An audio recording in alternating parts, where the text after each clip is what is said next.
I built my empire in secret. For years, no one knew the real me, not the designer, not the visionary behind the brand.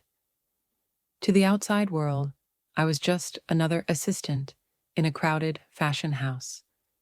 But beneath the surface, I was working tirelessly, creating something from nothing, desperate to prove I could do it alone. I had no intentions of fame, no desire for validation, just the need to prove that I had the power to build something great on my own terms. The truth was, I was terrified. Terrified of rejection. Terrified that the moment I stepped into the light, everyone would see I wasn't as capable as they thought. So I kept it a secret. The designs, the business, the brand, it was all hidden away in silence. But when that secret finally came to light, it didn't just threaten my empire. It threatened everything I had worked so hard to protect. It all started in the quietest of places, an office that barely noticed my existence. I was just another face in the crowd, working in the background while others took the credit. But beneath the surface, I had a vision, one that no one else could see. I knew I wasn't just meant to be another assistant, another cog in the machine. I had dreams that didn't fit into the neat little box they wanted me to stay in. Every night after everyone had gone home, I'd stay behind. The office lights would flicker off, and I'd pull out my sketches, my fabrics, my ideas. It was in those hours of solitude that the magic happened. No applause, no audience, just the sound of my pen scratching on paper and the quiet hum of ambition growing louder in my chest. I wasn't looking for fame. I wasn't even sure if I could pull it off. But one thing was clear. I had to try. The world didn't know me, but I knew I had something worth sharing. I had to create something for myself, not for validation, but to prove to myself that I could make it. That no matter how small or invisible I was, I could build something bigger than I ever imagined. And so, it began. My quiet rebellion against being invisible, against being just another assistant. I started small, but I had no doubt it would grow. I had built an empire in secret, and no one knew. Not the colleagues who thought I was just another assistant, not the people I shared my office with day in and day out. No one knew that behind closed doors, I was creating something far bigger than they could ever imagine. The designs, the brand, everything. It was all mine. But I couldn't let anyone see it. Not yet. I remember the late nights spent alone in my tiny apartment, sketching until my eyes were blurry. There were no celebrations, no grand launches, just the quiet hum of my sewing machine and the rustle of fabric. Every piece I created felt like a personal act of defiance. It wasn't about the world seeing me. It was about proving to myself that I could do it. Without the approval, without the spotlight. The first collection I released, it was under a different name. No one knew who I was. I wasn't ready for them to know. The idea of them seeing my work, of them questioning me before I had a chance to fully step out, that was too much to bear. So I stayed hidden, quietly building what would one day be my empire. I watched from the sidelines as the brand began to grow. No one knew my name, but they knew my work. It was enough for now, enough to feel like I was on the right track. But I couldn't hide forever. One day, I'd have to face the world. And when that day came, I wanted to be ready. The first time I saw someone wearing my design, my heart skipped a beat. It wasn't some big runway show or a flashy campaign. It was a quiet moment, a woman walking down the street, unknowingly carrying a piece of my soul in her outfit. But it wasn't just the clothes that made my heart race. It was the realization that what I had built in secret, in the shadows, was finally being seen. It started slowly, like a spark that no one really notices until it catches fire. A comment here, a message there. But soon, it turned into something bigger. People started talking, and not just about any design, my designs. Bloggers, influencers, the ones who could make or break a name. They began noticing, sharing, and tagging. I couldn't believe it. But even as the recognition came, so did the pressure. I felt the weight of it all. The excitement was there, sure, but it came with an unspoken demand. A demand to prove that this wasn't just luck, that this wasn't some fleeting moment. I couldn't let the world down. But there was something else. Fear. Fear that the success was too fast, too soon. What if it didn't last? What if this was just a one-hit wonder? The fear that crept in was so real, so powerful. Yet I kept going, one step at a time, telling myself that this moment meant something. It wasn't just about the designs. It was about everything I had fought for up to this point. But still, a tiny voice inside me kept whispering, "Don't get too comfortable." Because with success, there's always something waiting to tear it all down. You ever get that feeling when you've been hiding a part of yourself for so long, and then one day, out of nowhere, someone from your past shows up, knocking at the door of everything you've worked to keep hidden? That's what happened when the messages started pouring in. At first, I thought it was just a coincidence.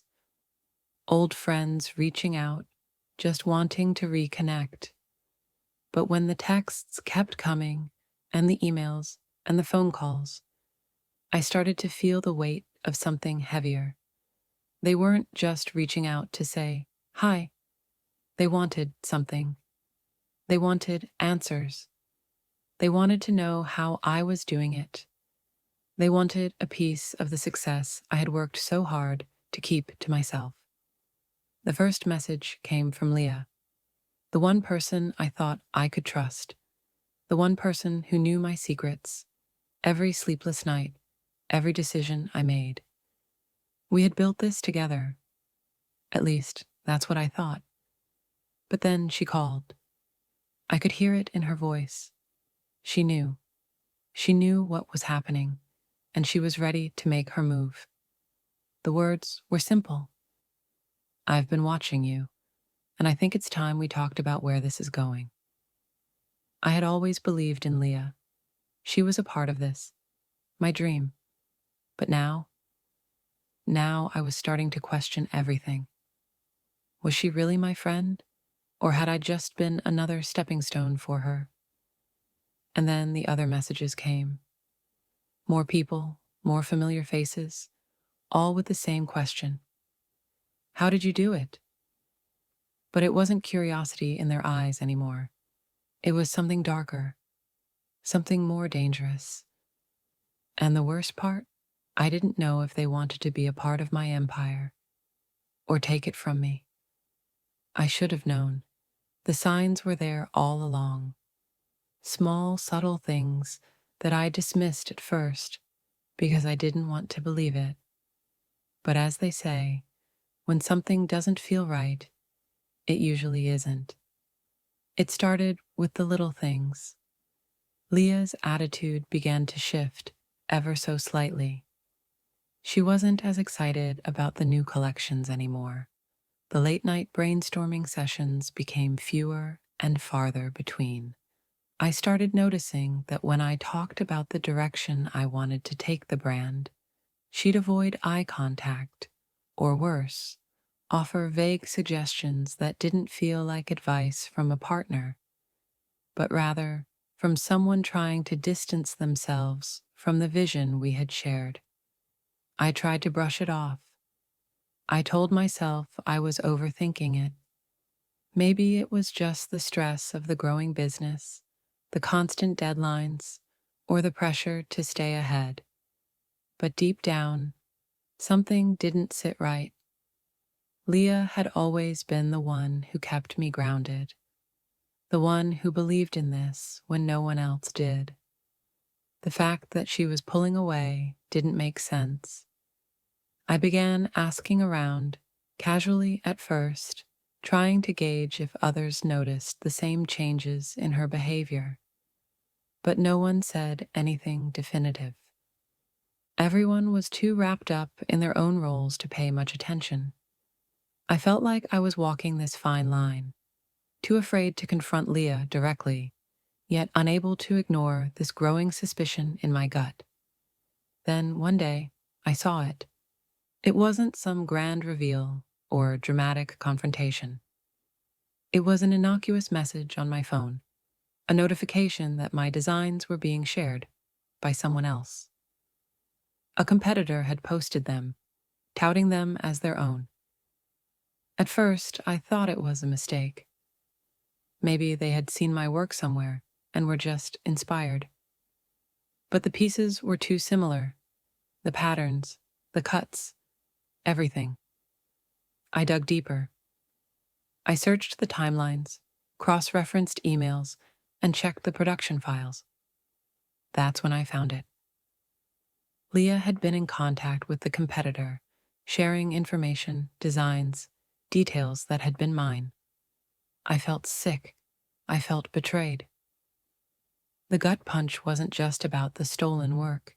It was about the fact that Leah, someone I trusted, someone I had relied on, had sold me out. She knew everything, every struggle, every sacrifice, and now she was the one responsible for tearing it all apart. I confronted her, shaking with anger and disbelief. Her voice was calm, almost too calm, as she told me, "I had to do it. You were never going to make it on your own. You needed the right push." The words echoed in my head, and in that moment, I realized this was the betrayal. It wasn't just the designs. It wasn't just the stolen pieces. It was the fact that my trust had been shattered by someone I thought would never let me down.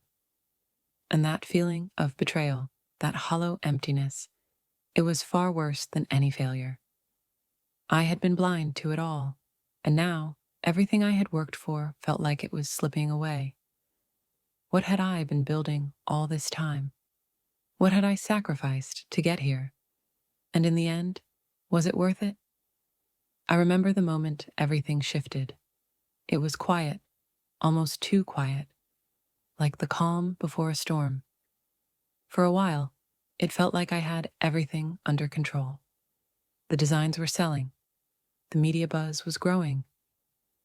I had spent years building something that felt unstoppable. But deep down, I knew that this kind of success, this kind of spotlight, wasn't built to last unless it had a solid foundation. Then the cracks started to show. It wasn't anything obvious at first, just small things. A comment here, a slip of information there. But soon, the walls I had carefully built began to tremble. The first real blow came in an email. A legal notice. My heart sank as I read the subject line. Intellectual property infringement. I couldn't breathe as the words on the screen blurred together. The accusations were clear. My designs, my intellectual property, had been stolen by one of my closest competitors. They were demanding compensation. The shock of it hit me hard, but it wasn't the worst part. The worst part was the doubt that followed. People were starting to question me. Investors, critics, my team. How could something like this happen? They asked. And I couldn't answer them. The trust I had built up was suddenly slipping away. As the lawsuits piled up and the public backlash grew louder, I felt myself being swallowed by the very empire I had worked so hard to create. I was no longer the confident entrepreneur everyone admired. I was the subject of headlines, the villain in a story I never wanted to be a part of. I could feel the weight of it all, dragging me down, and I started to wonder if I could rise again. I wasn't sure, but I knew I had to try. The weight of everything crashing down didn't hit me all at once. It was gradual, like a slow, suffocating tide pulling me under. The first sign was small, a legal letter here, a lawsuit there. Then, before I knew it, everything I had built felt like it was slipping through my fingers. It wasn't just the public accusations. It wasn't just the stolen designs. It was the way everything I had worked for, my team, my investors, my name, started to crumble. With every headline that called me a fraud, with every message that pointed fingers at my integrity, I felt like I was being erased from my own story. The emails started pouring in. We're pulling out. We're suspending our partnership. Can we trust you anymore? Each one hit harder than the last. Every single person I had worked so hard to gain the trust of was now questioning me. They no longer saw me as the driven entrepreneur they once admired. Now, I was the woman who had built her empire on lies. I spent days locked in my office, staring at the walls, my thoughts spinning. I couldn't think straight. How had it gone so wrong so quickly? Was it my fault for not seeing the cracks earlier? Or had I just been too naive to see what was happening right under my nose? The phone calls from my team were the worst. Their voices, once full of admiration, were now filled with uncertainty and fear. "What do we do now?" they asked. And for the first time, I didn't have an answer. I had no idea how to fix this. I had no idea how to fix myself. All I could do was sit there, waiting for the inevitable, watching as the empire I had built in secret slowly fell apart. And there, in that silence, I realized something painful. Maybe, just maybe, I wasn't as invincible as I had once thought. Have you ever reached the top and realized the view wasn't as beautiful as you imagined? That what you thought you wanted wasn't what you truly needed? That's exactly how I felt. Standing on the edge of my so-called success, I couldn't help but feel empty. I had spent years building my brand. Every sleepless night, every sacrifice, every moment of doubt had been for this. The empire I thought would fill the hole in my heart. But now, as everything fell apart, I saw that the empire I had created wasn't mine at all. It was built on the wrong foundation. I thought I was doing it for myself, but somewhere along the way, I lost sight of who I was. I got caught up in the whirlwind of external validation, the applause, the deals, the fast-paced fashion world that promises everything if you just keep pushing. The excitement of being noticed, of making it to the top, kept me going. But at what cost? I had built a facade, a brand that was more about keeping up with the industry's expectations than staying true to my own values. And in that pursuit of success, I had forgotten what it was all about. It wasn't about creating designs that truly meant something. It wasn't about making an impact. It was about proving I could do it faster, bigger, more spectacularly than anyone else. But then came the moment of truth. The betrayal. I found out Leah had taken everything I had worked for and handed it over to someone else, without even a second thought. I felt like I had been punched in the stomach. It wasn't just about the designs. It was the fact that the one person I trusted had taken everything from me, everything I thought I had worked for, everything I had sacrificed. It wasn't just the loss of my creations. It was the loss of my own integrity. That was the moment I realized the cost of ambition. The dream I had chased so fiercely had clouded my judgment, had made me forget what truly mattered: relationships, trust, honesty. I had become so focused on building something that I had lost sight of the human connections that truly made everything worth it. In that moment, I had to ask myself, was it worth it? Was all of this success worth the loss of the things I truly cared about? I didn't have the answer, but I knew one thing for sure. I couldn't keep going down this path. I needed to find my way back to who I was before the fame, before the lies. I had to rebuild, not just my empire, but my sense of self. And that journey, the one to find purpose and meaning beyond the superficial success I had built, would be harder than anything I had ever done. But it would be real. And that was the first step toward healing.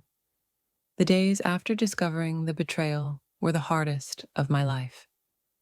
I sat in silence, my thoughts a storm of guilt, anger, and confusion. What was I supposed to do now? How could I rebuild something that was built on such fragile ground? It wasn't just about fixing the business. It wasn't just about making the right moves or recovering from the lawsuit. It was about figuring out who I had become in the process and whether or not that person was someone I still wanted to be. I had built my entire life around a vision that wasn't mine. I had created something that looked good on the outside, but had no substance. And worse, I had let others, like Leah, steer me in the wrong direction. For the first time in years, I took a step back. I had been running so hard for so long that I never stopped to ask myself, why am I doing this? What had I been trying to prove? The fame? The success? The validation? I started journaling, reflecting on everything that had happened. I looked back at the early days, when I first started designing, when I had that raw spark of passion. I could almost feel that fire again, but it was dimmed, clouded by everything I thought I needed to succeed. I realized that I wasn't just rebuilding a brand, I was rebuilding myself. I had to confront the part of me that was afraid of failure, the part that was so eager for recognition that I forgot why I started this journey in the first place. It was terrifying. The fear of making the wrong decisions, the fear of losing everything again. It gripped me. But in that fear, I found something powerful: clarity. I wasn't going to rebuild the empire I had before. I wasn't going to chase the same hollow goals. This time, it had to be different. It had to be about me, about who I was, what I believed in, and how I wanted to live my life. Not for anyone else's approval, but for my own fulfillment. It wasn't an easy decision, and it wasn't a smooth journey, but it was the only one worth taking. I sat in my office, the walls closing in on me, feeling completely overwhelmed. For the first time in a long while, I could see clearly. Everything I had built, everything I had chased, had been based on something that wasn't real. Not for me, at least. The dreams, the vision of success I had painted for so long had started to fade. It wasn't just the brand that needed rebuilding. I needed to rebuild myself. It was hard to let go of everything I had built. I had worked so tirelessly to build a brand that others could admire. But somewhere along the way, I had sacrificed who I truly was. I had followed the industry's rules instead of creating my own. And in doing so, I lost sight of why I even started in the first place. It wasn't about the accolades. It wasn't about the applause. It was about creating something real, something lasting. But I had lost that, so I decided it was time for change. It wasn't going to be easy. In fact, it felt impossible. The idea of starting over from scratch, facing the world again, without all the glam and the fame, terrified me. But the more I thought about it, the more I realized I didn't want any of it anymore. I didn't need the quick success. I didn't need to prove myself to anyone. I needed to find something that aligned with my heart, and that meant focusing on what really mattered: authenticity, sustainability, and integrity. I wasn't going to create clothes for the sake of pleasing the world. I was going to create for myself, for a purpose that felt true. I began designing pieces that told a story of resilience, pieces that weren't just about the fabric or the trends, but about a commitment to something better. I remember sitting at my desk, sketching the new designs. It was quiet, no cameras, no distractions, just me and my thoughts. And for the first time in a long time, I felt like I had found my way back. It wasn't about rushing the process or being the next big thing. It was about taking the time to build something that would last, something that would be worth building. But the hardest part was sharing this with the world. I couldn't just launch it and expect everything to fall into place. I had to be real. I had to be vulnerable. I shared my story, the mistakes I had made, and how everything that had happened led me to this point. I wasn't hiding anymore. I wasn't pretending. To my surprise, people responded. They didn't just buy the clothes, they bought the story. They bought into me. And that's when I realized this was the right path. It wasn't about selling a product, it was about sharing a message. And the best part? People were listening. It wasn't an overnight success. It wasn't some instant flashy rise to fame. But it was real. And that's something no one could take away from me. Slowly but surely, the pieces of the brand started coming together. But this time, I wasn't doing it for the applause. I wasn't doing it to prove anything to anyone. I was doing it for me. In the end, rebuilding wasn't just about putting the pieces of the business back together. It was about putting myself back together. The journey wasn't just about success or failure. It was about finding purpose in the process. It was about learning that it's okay to fall, but what matters is getting up and deciding to walk again on your own terms. And that was my new beginning. The hardest part of rebuilding isn't the work, it's facing the world again. For months, I had stayed out of the spotlight, avoiding the media, turning away from every event I could. I thought if I kept my head down long enough, the world would forget. But deep down, I knew it wasn't true. I wasn't just hiding from the world, I was hiding from myself. The first day back felt like stepping into a storm. The pressure, the eyes watching me, waiting for me to fail. I was terrified. Every step I took felt like I was walking on a tightrope, ready to fall at any moment. The brand was no longer just about success. It had become a symbol of everything I had lost. But I realized then, I had no choice but to face it. I stood in front of the mirror, adjusting my clothes, taking in the reflection. I barely recognized the person staring back at me. Who was I now? Was I still the same person who built this brand, who believed in something bigger than just the clothes? Or had the pressure of success changed me? The fear crept in. I was afraid of being judged. I was afraid of the world seeing me as a failure. But then I remembered something important. I had fought for this. I had built it from nothing. And even though everything had fallen apart, I still had the courage to stand here today. The event was a fashion show, a big one. As the models walked down the runway, wearing my designs. I felt a mix of emotions: pride, fear, uncertainty. But with each step they took, I realized something important. This wasn't just about the brand, it was about reclaiming myself. It wasn't the applause I was after, it was the strength to face everything I had been running from. The show ended quietly. No loud cheers, no dramatic moments. But as I stood backstage, breathing in the calm after the storm, I felt a sense of peace wash over me. The world may have seen me fall, but now they were seeing me rise again. It wasn't perfect, and it wasn't easy, but it was real. And for the first time in a long time, I felt like I was finally walking in the truth. It wasn't just about making a brand succeed, it was about making myself whole again.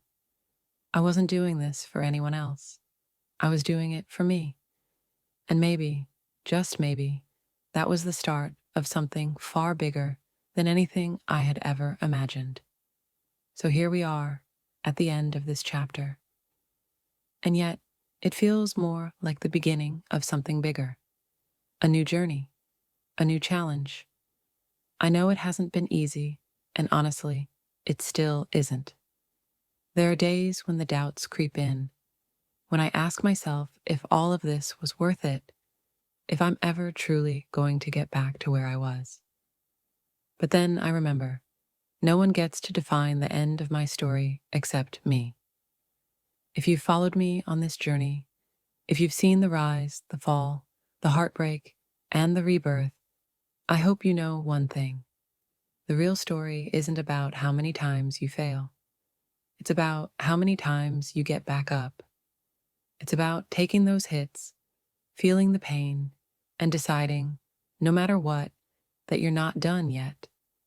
What I've learned is this: success is not some final destination. It's not a straight line.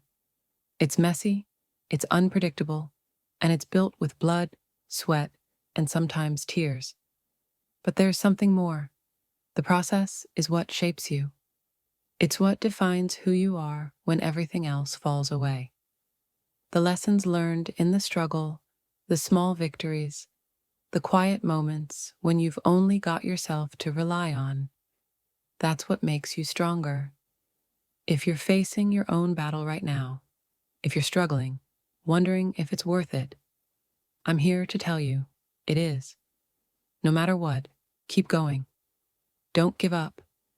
Don't let the world tell you who you are. Build for yourself.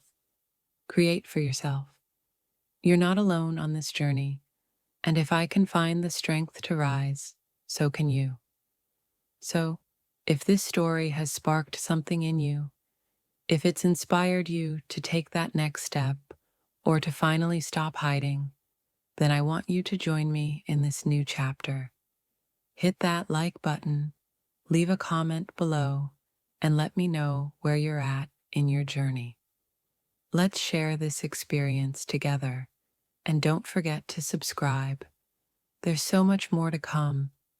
This chapter is just the beginning, and we're in this together. Let's walk this road, one step at a time, and see where it takes us. This is your story too. Don't stop now. The best is yet to come.